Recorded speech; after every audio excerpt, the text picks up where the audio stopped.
यमुनानगर में सीता अपने बेटे कुशल के साथ रहती थी।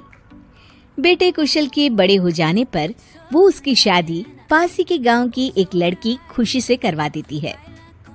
बहू, तू जैसी खूबसूरत बहू तो इस पूरी सोसाइटी में किसी की नहीं। बस अब तू इस घर की सारी जिम्मेदारी उठा ले तो मेरी चिंता खत्म। ये ले इस घर की चाबी, अब से ये तेरे हवाले। माँ जी, आप चिंता मत कीजिए, मैं इस घर का पूरा ध्यान रखूंगी। देखिएगा, आपको शिकायत करने का भी कोई मौका नहीं मिलेगा। मैं आपके लिए गाजर का हलवा बनाकर लाती हूँ। शादी के कुछ ही दिन बाद खुशी के तेवर बदलने लगते हैं। माँ जी, मैं आपसे कह देती हूँ, मैं इस घर की बहू हूँ, कोई नौकरानी नहीं जो हर समय आपकी बात मानूं। बहू, मैं तो बस ये कह रही थी कि तू हर समय फोन पर ये किससे बात करती रहती है। हर समय तेरा फोन बिजी आता है। ये बात कुशल को पसंद नहीं बेटा। हाँ हाँ, मेरी तो हर बात सबको बुरी ही लगती है। अब शादी को कई महीने बीत चुके हैं, मगर खुशी कभी भी खुश नहीं रह पाती और वो अपने पति और सास से भी हमेशा झगड़ती रहती है।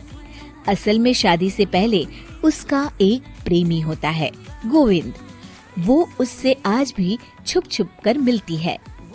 गोविंद, मैं अपने पति और सास के साथ खुश नहीं हूँ, चलो ना हम भाग जाते हैं। तुम एक काम करो, घर से सारा कीमती सामान ले आओ, उसके बाद मौका देखकर हम भाग जाएंगे। खुशी के पति और सास उसे बहुत प्यार करते हैं, मगर खुशी फिर भी उन्हें धोखा देती है और धीरे धीरे अपने घर से कीमती सामान को चोरी करके गोविंद को देने लगती है। उसकी सास को घर से सामान चोरी होने का संदेह होने लगता है। बेटा, समझ नहीं आ रहा, ये घर से धीरे धीरे सामान कैसे गायब हो रहा है। कौन सा सामान माँ?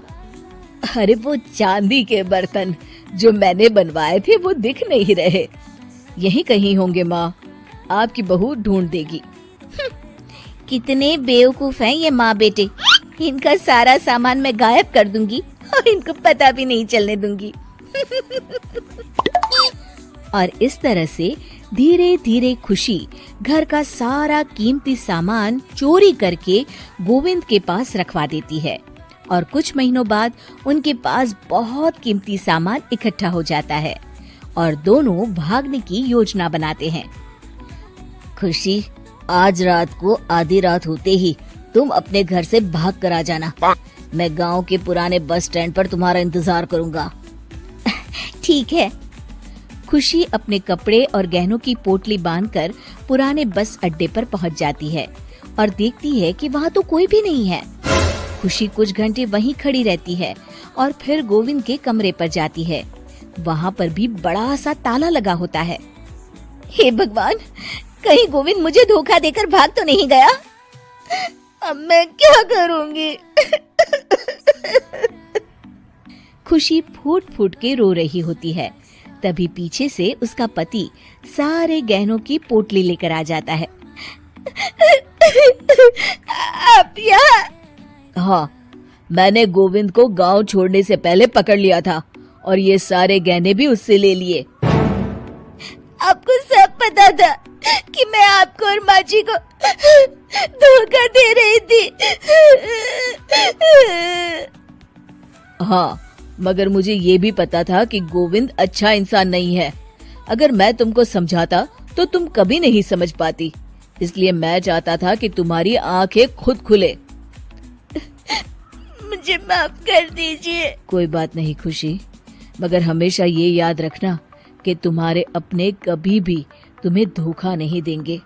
माँ और मैं तुम्हें बहुत प्यार करते हैं और हम दोनों चाहते हैं कि खुशी खुशी खुशी हमारे घर रहे, क्योंकि तुम ही तो हमारी खुशी हो।